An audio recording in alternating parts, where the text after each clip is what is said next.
अगर मैं रोया तो मम्मी पापा और जोर से लड़ने लगेंगे। यही सोचता है एक कोने में बैठा हुआ बच्चा जिसके घर में रोज लड़ाई होती है। जरा सोचिए, जब माँ बाप लड़ते हैं तो कौन हारता है? पति? नहीं। पत्नी? नहीं। वह मासूम बच्चा हारता है जो कोने में बैठकर सब दृश्य देखता रहता है कि मेरे माँ बाप कैसे लड़ रहे हैं। जब माँ बाप लड़ते हैं तब एक रिश्ता नहीं टूटता, बल्कि उस बच्चे का बचपन टूटता है, उस बच्चे की खुशियाँ टूटती है। तो आइए इस वीडियो में हम देखते हैं कि जब माँ बाप लड़ते हैं तो उसका असर बच्चों पे कैसे होता है। पेरेंट्स को लगता है कि बच्चे पे क्या ही असर होता होगा, लेकिन जब हम लड़ते हैं, झगड़ते हैं, बच्चे को भाषा समझ में नहीं आती। माँ बाप को लगता है बैठा तो है, क्या समझ में आ रहा है, पर साइंस भी कहता है बच्चे को भाषा नहीं भावनाएं समझती है। बच्चे को शब्द नहीं बल्कि उसका कंपन समझ में आता है। बच्चे को डर समझ में आता है। बच्चे को घर की खामोशी समझ में आती है। और यह सब देखते हुए जब वो बड़ा होता है, जब वो जीता है, तो उसे लगता है कि कहीं तो मेरा जो संसार है वो सुरक्षित नहीं है। हर बार जब घर के अंदर अपमान होता है तब बच्चे का आत्मविश्वास टूटता है। जब भी घर में मार होती है तो बच्चे के अंदर की जो दीवार है सुरक्षा की, वो कहीं ना कहीं टूटती है। घर में जब पापा गुस्से में नियंत्रण छोड़ देते हैं तब बच्चा महसूस करता है कि अब मैं बाहर के लोगों पर विश्वास नहीं कर सकता। उसका लोगों से भरोसा उठ जाता है।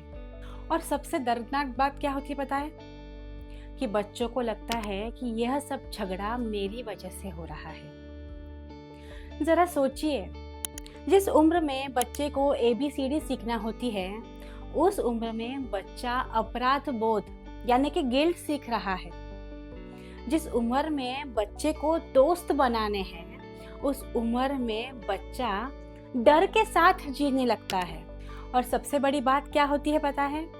ये बच्चे बड़े तो हो जाते हैं, लेकिन अपने अंदर के बचपन के घाव वो साथ लेकर बड़े होते हैं। यह बच्चे कभी खुश नहीं रह पाते। ये बच्चे एक तो बहुत पीपल प्लीजर बन जाते हैं, एक बाहर से बहुत खुश दिखते हैं, कभी ज्यादा गुस्सा करेंगे, कभी रिश्ते से भागेंगे, कभी अपनों से भागेंगे। उन्हें रिश्ता क्या होता है ये समझ में ही नहीं आता। कुछ बच्चे बहुत ही ज्यादा खुश दिखेंगे, लोगों को लगेगा ये कितना खुश है, कितना हंसाता है लोगों को, पर अंदर से वो उतना ही टूटा हुआ होगा।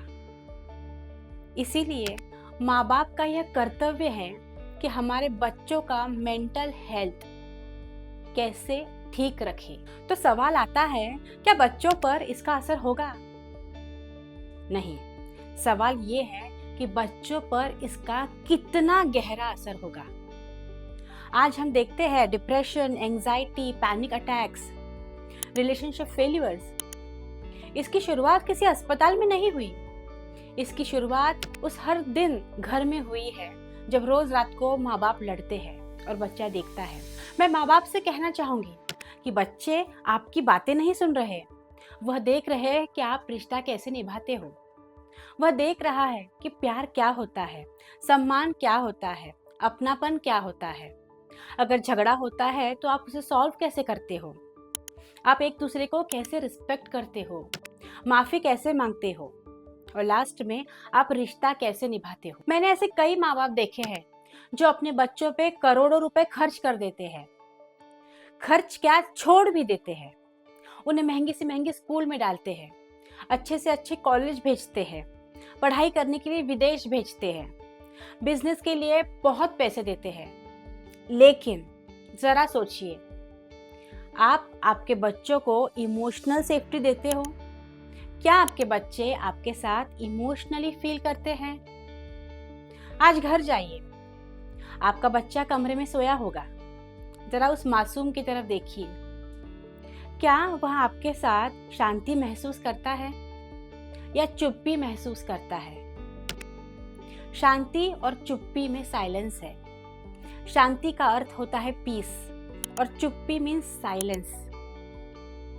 साइलेंस जो बहुत घातक हो सकता है। तो देखिए कि आपका बच्चा आपके साथ क्या फील करता है और मुझे कमेंट बॉक्स में ज़रूर टाइप करके बताना कि आपका बच्चा आपके साथ कैसा फील करता है। पेरेंट्स, शांति में प्रेम होता है और चुप्पी में डर छुपा हो सकता है। जब माँ बाप लड़ते वक्त एक दूसरे को शब्द से घायल करते हैं तो उसका असर सबसे ज़्यादा उस बच्चे के मन पर होता है। याद रखिए, बच्चे आपकी संपत्ति लेकर नहीं, आपकी भावनात्मक सुरक्षिता लेकर बड़े होते हैं। घर सिर्फ एक रहने की जगह नहीं है, उन्हें मन से भी सुरक्षित लगना चाहिए, उन्हें सेफ भी फील होना चाहिए। इसीलिए अगर आप लड़ते होंगे, झगड़ते होंगे, ऊंची आवाज़ में घर में बात करते होंगे तो डेफिनेटली इसका असर आपके बच्चे पे हो ही रहा है। अगर आप इस प्रॉब्लम से बाहर आना चाहते हैं तो definitely I can help you in my family counselling sessions. आप मेरे साथ 1-to-1 काउंसलिंग सेशन बुक कर सकते हो। Thank you.